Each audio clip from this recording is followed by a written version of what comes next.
Semangat pagi. Halo semuanya, bertemu lagi dengan saya Aulia Dila. Selamat datang di channel video ajar D3 Agribisnis UNS. Pada video kali ini, saya akan membahas materi ketiga dari mata kuliah fisiologi tumbuhan, yaitu osmosis.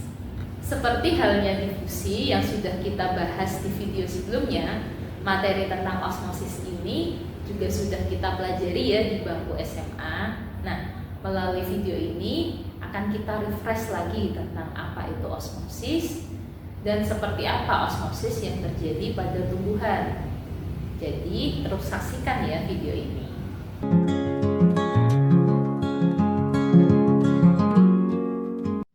Tanaman telah layu dan menyusut untuk melindungi airnya agar tidak keluar ke atmosfer. Stomata telah menutup untuk menghentikan proses difusi. Tapi bagaimana kita mengembalikan kesegarannya? Mari kita menyirami tanaman dan menunggu setengah jam.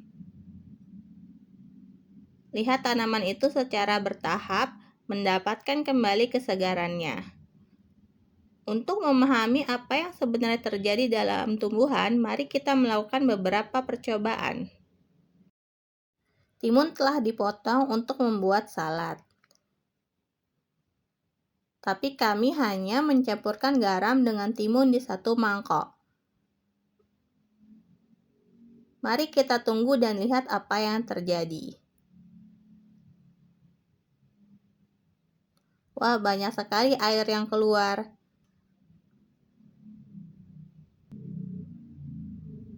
Mari kita periksa mangkok lainnya. Garam belum ditaburi di timun ini, mari kita lihat apakah airnya juga keluar. Tidak ada air yang keluar. Jadi garam ada hubungannya dengan air yang keluar dari timun. Dan sekarang kita tahu cara mendapatkan air timun yang sehat untuk diminum. Sekarang mari kita beralih ke eksperimen lain. Kami mencampurkan sedikit gula ke satu sampel kelapa parut dan membiarkan yang lain apa adanya. Setelah 10 menit kita lihat apakah ada perubahan pada dua sampel kelapa parut tersebut.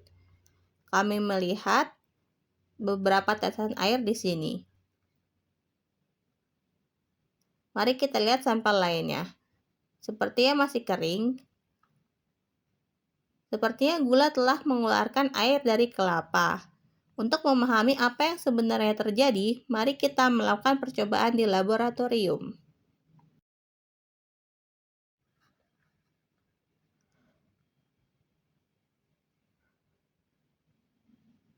Untuk memulainya, kita harus menyiapkan larutan gula pekat.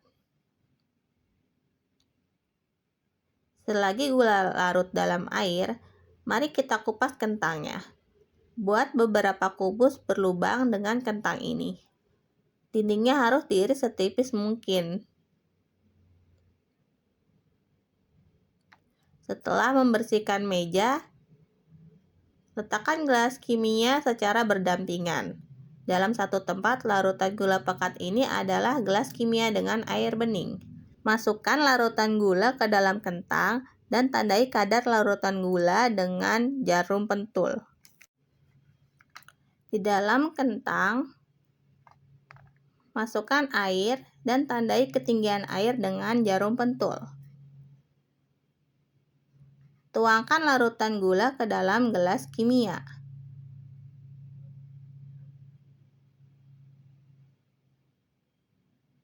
Tambahkan setetes yodium untuk memberi warna. Sekarang biarkan kedua cawan Petri setidaknya selama 2 jam.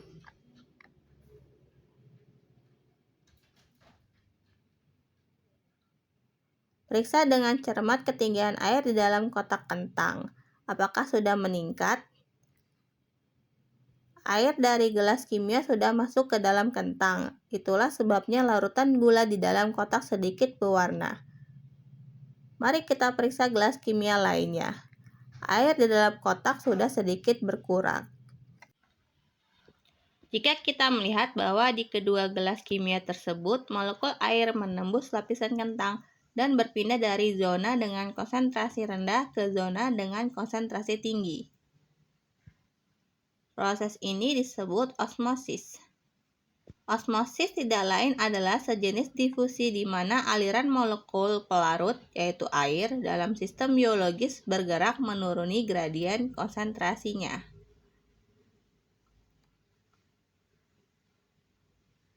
Gambaran dalam tingkat molekuler kira-kira seperti ini.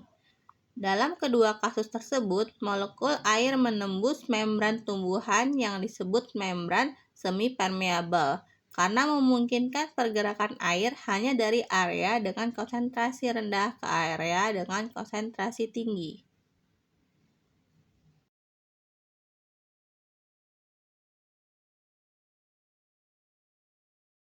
Membran tidak memungkinkan molekul gula melewatinya karena ukuran molekul gula lebih besar daripada molekul air. Osmosis terjadi di semua sel. Membran sel merupakan membran semi-permeabel. Jadi air dari sel timun akan keluar ketika sel-sel tersebut bersentuhan dengan garam. Demikian pula air dari sel-sel kelapa keluar ketika sel-sel tersebut bersentuhan dengan gula. Sel terbesar yang kita tahu adalah telur. Mari kita coba percobaan dengan telur. Untuk melakukan percobaan dengan telur, cangkang telur yang keras harus dihilangkan. Tapi bagaimana cara kita menghilangkan cangkang telur tanpa merusak telurnya? Asam klorida yang digunakan untuk membersihkan lantai kamar mandi akan melarutkan kulit telur dalam 5 hingga 7 menit.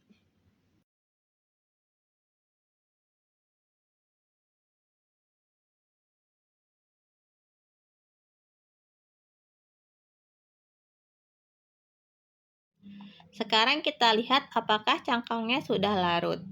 Ya, cangkangnya sudah larut dan telurnya sudah menjadi kenyal. Sekarang mari kita bersihkan telurnya, lap hingga kering dan timbang satu persatu.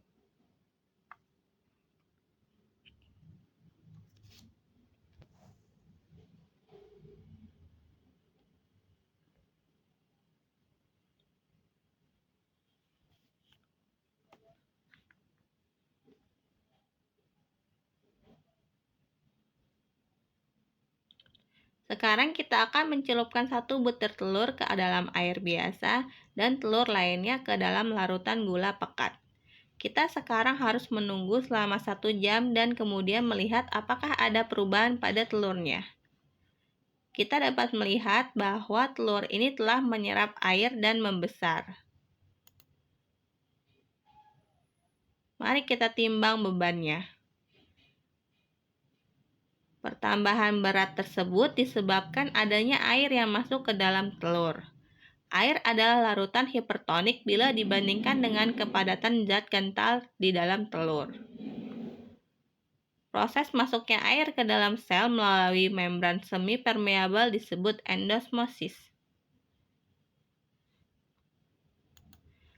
Larutan gula adalah larutan hipertonik bila dibandingkan dengan kepadatan zat kental di dalam telur.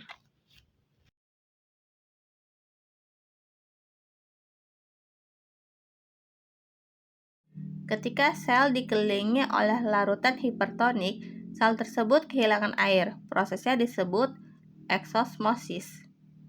Jika konsentrasi larutan di dalam dan di luar sel sama, maka larutan tersebut disebut larutan isotonik. Dari perubahan ukuran sel, mudah ditebak apakah larutannya hipertonik, hipotonik, atau isotonik. Tapi apa hubungannya osmosis dengan penyiraman tanaman? Mari kita selesaikan permasalahannya. Apa saja yang masuk ke dalam tumbuhan melalui sel-sel akar? Salah satu proses penting adalah osmosis. Ketika air berpindah dari sel ke sel itu disebut osmosis sel ke sel. Dari sel ke sel, molekul air berpindah dari rambut akar ke pembuluh silem akar.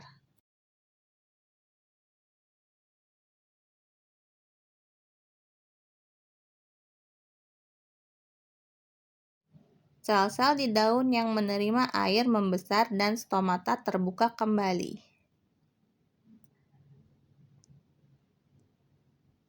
Daun sekarang siap untuk melakukan fotosintesis, transpirasi, pertukaran gas, dan proses lainnya. Tanaman sekarang siap untuk memulai proses fisiologis penting itu.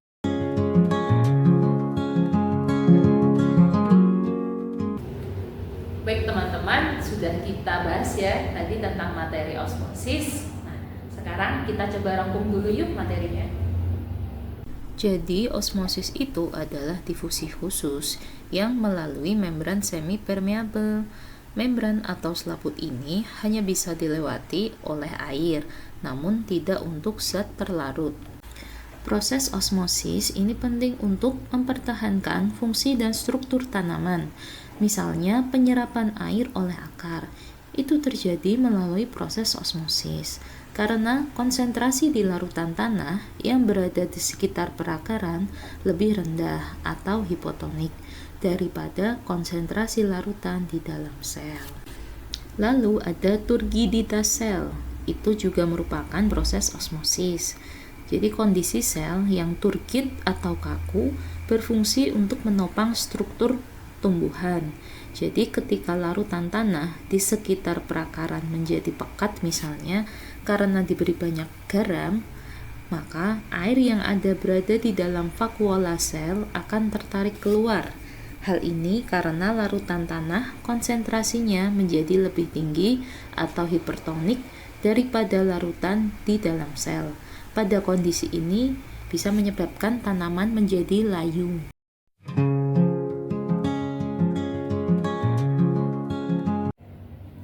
Oke teman-teman, sudah selesai ya materi tentang osmosis ini. Semoga kalian bisa memahaminya dan semoga juga bermanfaat. Tetapi apabila kalian masih bingung, bisa kalian tanyakan lewat kolom komentar yang ada di bawah ini. Jangan lupa subscribe channel ini agar tidak ketinggalan video-video berikutnya. Oke, terima kasih dan sampai berjumpa lagi.